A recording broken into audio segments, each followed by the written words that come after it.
Hello दोस्तों, स्वागत है फिर से एक न्यू वीडियो। बहुत दिन बाद वीडियो बना रहे हैं क्योंकि थोड़ा सा मेरा तबीयत ख़राब हो गया था। चलिए बात शुरू करते हैं। आज की वीडियो में बात करेंगे कि मेरा एग्ज़ाम कैसा गया था और मैंने हर सब्जेक्ट में कितना कितना स्कोर किया, अपने से कितना किया, इस मैं बताऊंगा। तो इससे लगभग आपको आइडिया हो जाएगा कि कितना क्वेश्चन ईजी या मॉडरेट का या हार्ड का कितना आ जाता है। तो सबसे पहले बात करेंगे कि जो भी फ़िलहाल SCGD के लिए एग्ज़ाम हो रहे हैं, जो सुनने को मिला है बहुत, जो अंदर से जो स्टूडेंट का अंदर से ना मन नहीं कर रहा है कि एग्ज़ाम GD को जा कर दे, जिनका भी बच्चा हुआ है। और हाँ, बीच में धांधली हुआ था उनके जिनका भी एग्ज़ाम हो गया है, प्लीज़ भाई एक बार आप फिर से चेक कर लीजिए, क्योंकि जिसका भी एग्ज़ाम हो गया है फिर भी रीशेड्यूल एग्ज़ाम कर रहा है। जिस एग्ज़ाम सेंटर पे कोई धांधली का कोई ना के बराबर था, मतलब वहाँ पे कोई ऐसा सुनवाई नहीं था कि हाँ यहाँ पे भी हुआ है कुछ, वहाँ पे भी स्टूडेंट का जो एग्ज़ाम कैंसिल हुआ है। तो आपका कहीं भी सेंटर हो, कहीं भी दिया हो, प्लीज़ एक बार आप फिर से चेक कर लीजिए कि आपका रीशेड्यूल नहीं तो है। हाँ, एक बात और, अगर ऐसे तो मानिए कि ईमेल पे जिनका जिनका है ईमेल पे आ जा रहा है मैसेज। मेरा एक फ्रेंड का है, उनका आ गया है ईमेल पे, उनका बापू सभागार में था पटना, और उनका वहाँ पे ऐसा कोई नहीं अभी तक हुआ, और उनका हो गया है। उनका चार मई को था, 4 मई, हाँ मई को, 4 मई को था, उस टाइम का री एग्ज़ाम हो गया, और उनका 31 को दिया, उनको कल पता चला। अब बताइए, जो लड़का इतने दिन से मेहनत कर रहा है और 3 दिन बाद पता चला फिर से उसका री एग्ज़ाम है, फिर से वो पढ़ रहा है, क्या करिएगा, पढ़ना पड़ेगा एग्ज़ाम जैसा भी जाए। हाँ, तो यही करना है कि फिर से चेक कर लीजिए जाके कि आपका एग्ज़ाम कैसा गया है। अब आते हैं कि SSGD में सेफ स्कोर क्या रहेगा। सेफ स्कोर कोई नहीं बता सकता, कोई नहीं बता सकता। अभी जो भी बता रहा है वो फेंक रहा है, जान जाइएगा। इतना धांधली हुआ है, हम भी नहीं जानते हैं। अभी बता SSC की तरफ से आया कि 2500 या 3000 लड़कों का फिर से री एग्ज़ाम कराऊंगा। तो इसका नॉर्मलाइजेशन, क्योंकि इनको मिला 2-3 दिन, इसका नॉर्मलाइजेशन, जो चोरी है उसका नॉर्मलाइजेशन, बहुत सारे ऐसे नॉर्मलाइजेशन होगा। कट ऑफ का कोई पता नहीं है, कोई बताएगा वो फेंक रहा है, समझिए। चलिए बात करते हैं अब क्या करना चाहिए जिनका भी एग्ज़ाम आगे है या जिनका भी एग्ज़ाम हो गया है। जिनका भी एग्ज़ाम आगे है भाई, आगे बात कर लेता हूँ मेरा। चलिए, तो सबसे पहले मैथ की बात करते हैं, क्योंकि मैथ और रीजनिंग मेरा सब्जेक्ट अच्छा लगता है, हमको पढ़ने में बहुत मज़ा आता है। मैथ की बात करते हैं भाई। हम मैथ में 20 में से 20 किए हैं। हमको अभी तक ऐसा नहीं लगा कि कोई भी क्वेश्चन मेरा गलत है। अगर गलती से 1-2 क्वेश्चन कोई बाय मिस्टेक आंसर बोल रहे हैं, आंसर मिस्टेक टिक हो गया, तो उसको हम नहीं कह सकते हैं अपने से मैथ में हमको कुछ एक भी क्वेश्चन गलत नहीं लग रहा है। अब आते हैं रीजनिंग की बात। और हाँ, मैथ आसान आ रहा है भाई। 3 से 4 क्वेश्चन वो मॉडरेट है, हार्ड नहीं कहेंगे। अगर आप पढ़े होंगे, रेगुलर होंगे, तो आप भी बना देंगे। अब आते हैं रीजनिंग की बात, छोड़िए। रीजनिंग में हमको मेरे शिफ्ट में कोलोक का 2 क्वेश्चन था और कैलेंडर का 1 क्वेश्चन, सीरीज था, फिर से नॉन वर्बल था, इतना सारा क्वेश्चन था, और कुछ चैप्टर से क्वेश्चन था, लेकिन सिटिंग अरेंजमेंट रैंकिंग में कुछ ऐसा नहीं था। तो सबसे हमको रीजनिंग में 2 से 3 क्वेश्चन थोड़ा सा मॉडरेट लगा। मॉडरेट बता रहे हैं कैसे। एक हमको सीरीज में लगा, नंबर दिया था, अंक दिया था, उसके साथ साथ दिया था।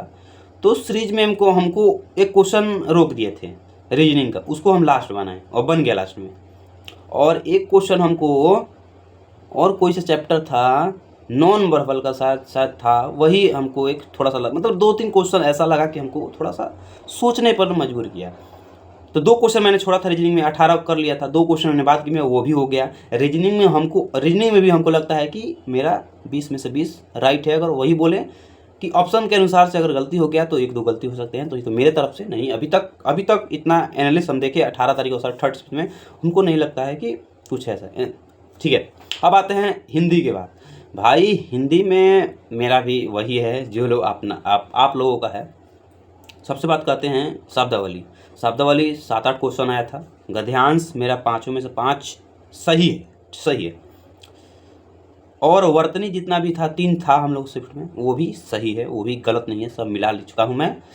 उसके बाद हम हिंदी में हमको लग रहा है कि 16 क्वेश्चन मेरा सही है। 16 क्वेश्चन मेरा 16-17 क्वेश्चन मेरा सही है, इससे कम नहीं होना चाहिए। हमको ऐसा लग रहा है कि 16-17 क्वेश्चन हम मेरा हिंदी में सही होना चाहिए। ओके, अब आते हैं जीके की बात। तो भाई जीके का जिनका भी एग्ज़ाम हो गया है वो जीके का हाल जान रहे हैं भाई कि स्टैटिक जीके का ऊपर स्तर था, नीचे कर दिया है। कोई भी सब्जेक्ट है ऊपर था, उसको थोड़ा सा नीचे करके कुछ दूसरा घुसा दिया है। जीके जीएस कुछ दूसरा घुसा दिया है, और ये हर शिफ्ट में हो रहा है। तो मैं बता दूं कि जीके जीएस भाई हमको ज़्यादा नहीं आया, सब बताता हूँ। ज़्यादा नहीं आया तो मैंने किया है सोच विचार कर डीपली। जीके में ज़्यादा मैंने टाइम लिया क्योंकि मेरा टाइम इसमें कम बच गया था। मैथ रीजनिंग में थोड़ा सा जल्दी हो गया था, इतना आसान था और कुछ। तो जीके में मैंने टाइम लिया। मैं ये नहीं बता सकता हूँ कि भाई जीके में इतना मेरा सही होगा, नहीं बता सकते हैं। 10-12 ये भी नहीं बता सकते हैं भाई, जो भी आएगा आंसर किया आएगा तो पता चलेगा। हाँ, मेरा स्कोर आप लोग डिसाइड कीजिएगा, कमेंट बॉक्स में बता दीजिए कि मेरा स्कोर क्या रहेगा। एक से सेफ स्कोर कोई नहीं बता सकता है।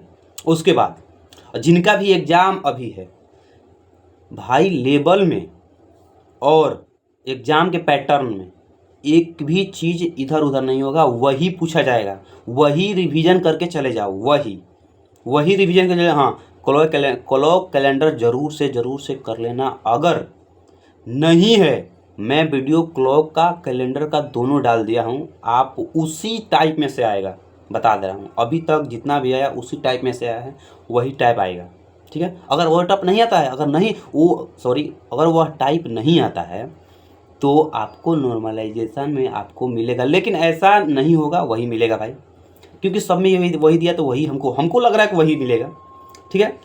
हाँ, जिनका भी रीशेड्यूल हुआ है उनका 29 का एग्ज़ाम है, 31 का एग्ज़ाम है, 30 का भी कोई धर दिया है, लेकिन 30 तक जो एग्ज़ाम था, लेकिन 31 को भी एग्ज़ाम कर दिया है जिनका भी रीशेड्यूल हुआ है, ठीक है। तो मैं वही कहूँगा कि आराम से जाइए। एसएससी क्या कर रही है, आप कुछ नहीं कर सकते हैं भाई।